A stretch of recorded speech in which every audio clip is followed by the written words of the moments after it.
Great music and art are said to arise from the quiet depths of the unconscious, and true expressions of love are said to come from a source which lies beneath words and thoughts. So it is with the greatest efforts in sports, they come when the mind is as still as a glass lake.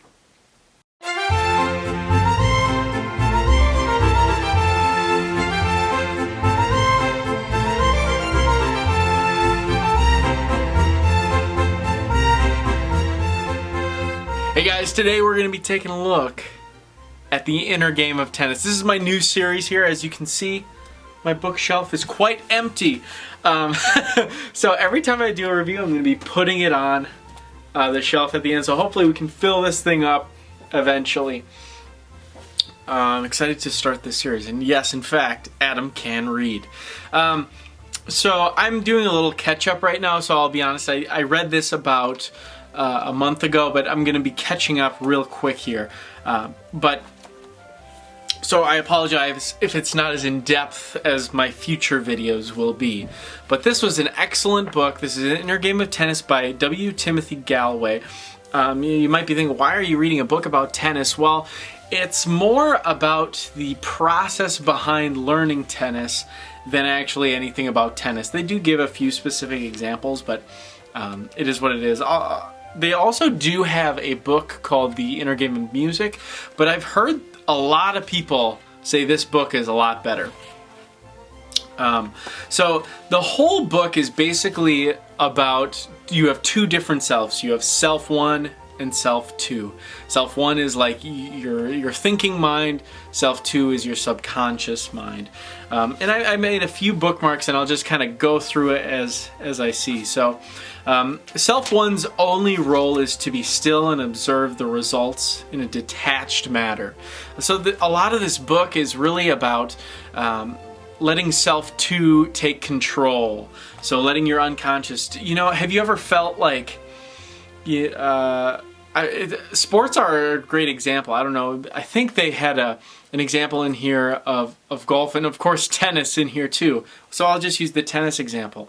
When you're not thinking so much about how you're striking, how you're in anything you do. I'm not very good at thinking of tennis analogies, but thinking about how you're serving, where is the forearm, how is my feet position, all that stuff. That's self one. And self one isn't inherently bad. That self one is good, but we don't want to let self one cloud and overrule self two. Self two should always be the doer.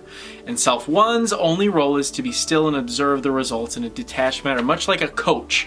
I like to think of self two. I always relate this to playing trumpet for me. So when I play trumpet, tonguing is a good example for me. I'm not very good at tonguing, so a lot of times I overanalyze everything, but I just need to let self two take control, do my thing, and then afterwards I need to think, okay, then that's the time to be analytical. And look at it from like a coach or a mentor's perspective. Like, well, what am I doing wrong? Analyzing then. But in the actual act of doing, just do it, right? The less fear and doubt are embedded in the instructional process, the easier it will be to take natural steps of learning. So just allowing yourself to do it and allowing yourself to make mistakes. Ego and all that stuff goes into self one, and we as human beings care so much about image and how others see us, and even how we see ourselves. I know I struggle with this too, but it's about being able to pull yourself out of that and be an observer of yourself. Don't care if you're making mistakes. And this quote, the less fear and doubt are embedded in the instructional process. So when you're learning things, don't think about it so much, right? Just do it and then learn through that. Don't think about it from an expert's perspective right away, Another quote I have underlined here is, there is no substitute for learning from experience. No teacher is greater than one's own experience. You've got to do it yourself. There is so much benefit from learning from the masters, of course. Of course there is. However, I can take running lessons from Usain Bolt. Let's say I take virtual running lessons from Usain Bolt. Am I going to be able to run like him? Heck no. Not a chance, right? I have to go out and run. You know, trumpet's the same. Tennis, anything in life. Your own experience is what's going to help you improve the quickest. And I just want to interrupt here too. You should see some of my underlining passages. I read while I walk on the treadmill every day. That's how I've kind of started getting into reading again. I haven't always been an avid reader, but maybe I'll talk a little bit more about that at the end. But it's just funny looking at my scribbly lines here. But let's see, what did I have next? Self 1 easily gets enamored of formulas, but Self 2 likes the feeling of flow. So getting in that flow state. Just relax. Have you ever felt that? I know I have. When you just feel like everything's going on, and oftentimes you're not thinking very much about what you're doing. You're just letting it happen, right? Habits are built and they go. And to that, I know I underlined here somewhere about habits. Habits are statements about the past, and the past is gone. There's no need to fight old habits. Start new ones, right? So I just mentioned habits. You can be good things, but they can also, if you have bad habits, don't worry about getting rid of those. Just start new ones, right? It's kind of like if you're mowing the lawn. There's the wheel markings in there. You can't get rid of them, right? But you can start new ones. You can mow vertical or diagonal, right? Different ways to mow your lawn. Practice doesn't make perfect, but it makes permanent. Practice. Nothing, no teacher is as good as practice.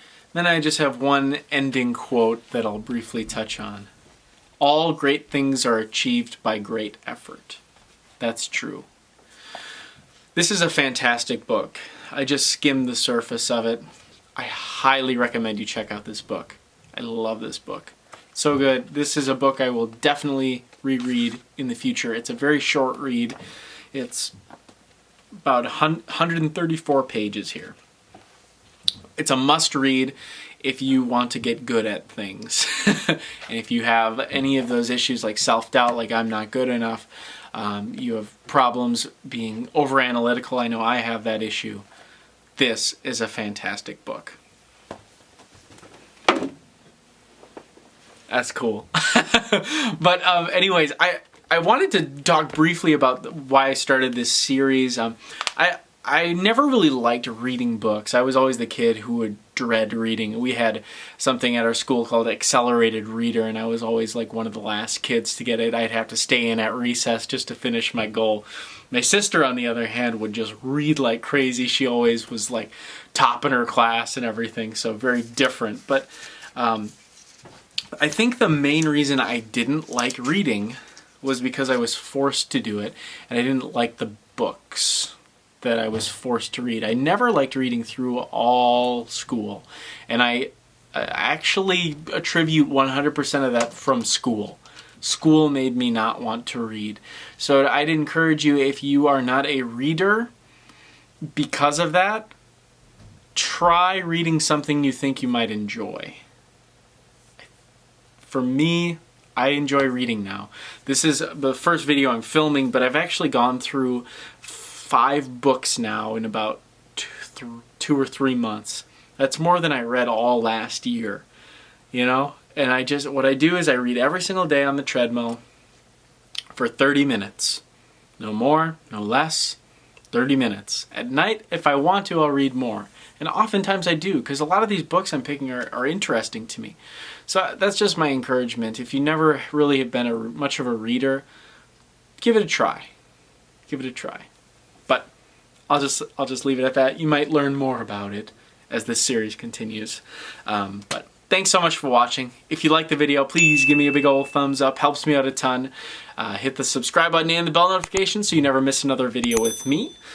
This series will be ongoing, so if you're watching this sometime in the future, I'm sure I have many more book reviews out. But so stay tuned for those. Comment below if you have any book recommendations too. I'm always interested in checking out other books. So thank you so much. We got one book on the shelf now. And I will see you on the next one.